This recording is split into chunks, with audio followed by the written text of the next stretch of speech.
ஆளாளுக்கு ஒருத்தர் மேல குறை சொல்லிக்கிட்டே தான் இருக்கிறமே ஒழிய, சண்டை போட்டுக்கிட்டே தான் இருக்கிறவங்களே ஒழிய, இதனால தமிழ்நாட்டுக்கோ மக்களுக்கோ இதனால என்ன பலன் என்ற கேள்வியை இங்க நான் கேட்கிறேன். ஆளும் கட்சியை தேர்ந்தவர்கள், இதுவரைக்கும் ஆட்சி செய்தவர்கள் எல்லாரும் சிறப்பாக தான் ஆட்சி செஞ்சிருக்காங்க. இதுவரைக்கும் யாருமே இங்க குறை சொல்ல முடியாது. எந்த ஆட்சியா இருக்கட்டும், அவங்க காலகட்டத்திற்கு தமிழ்நாட்டுக்கும் தமிழக மக்களுக்கும் அவங்க நல்லதுதான் பண்ணியிருக்காங்க. இன்னைக்கு உங்களுக்கு வாய்ப்பு கிடைச்சிருக்கிறது. உங்கள் ஆட்சியை மக்களுக்கும் இந்த நாட்டுக்கும் நல்லது செய்வதற்கு நீங்கள் எல்லா முயற்சி எடுங்கள். அதற்கு மக்களும் சரி எல்லாரும் துணை நிற்போம் என்று தான் சொல்றோம்.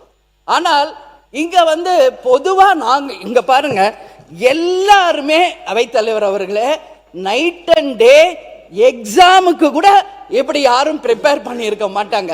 எல்லா சட்டமன்ற உறுப்பினரையும் நான் சொல்றேன், நைட் அண்ட் டே உட்காந்து ப்ரிப்பேர் பண்ணி வர்றாங்க.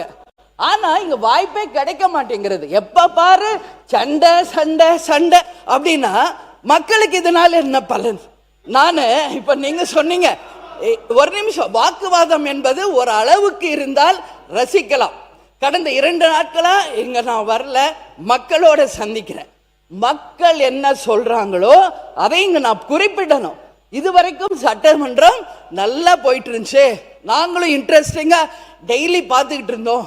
ஆனா ஒரு 3-4 நாளா வெறும் சண்டை தான் போகுதே ஒழிய இதனால யாருக்கு எந்த பலனும் இல்லை. இப்பெல்லாம் நாங்க டிவி ஆஃப் பண்ணிடுறோங்கிறாங்க. ஏன் இதுன்னு சொல்றேன்னா, இங்க மக்களுக்காக பேசணும், மக்களுக்கு நல்லது நடக்கிறதுக்கு தான் இந்த சட்டசபை என்பதை தயவு செஞ்சு எல்லாரும் புரிஞ்சுக்கணும். வாக்குவாதம் பண்ணுங்க, ஆனா 24 மணி நேரம் இருக்கிற 6:30 மணி வரைக்கும் வெறும் சண்டை போனா எப்படி? நானும் பார்க்கிறேன்.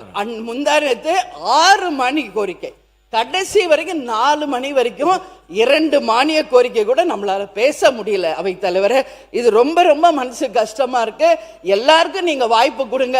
பேசினவங்களே தான் பேசுறாங்க, சண்டை போட்டவங்களே தான் சண்டை போட்டுக்கிட்டு இருக்காங்க. அப்புறம் அப்ப எல்லாரும் அவங்கவுங்க வேலையை விட்டுட்டு எக்ஸாமுக்கு ப்ரிப்பேர் பண்ற மாதிரி 3 மணி 4 மணி வரைக்கும் ப்ரிப்பேர் பண்ணிட்டீங்க. உட்கார்ந்து கடைசி வரைக்கும் மக்களை பத்தி பேசவே முடியல.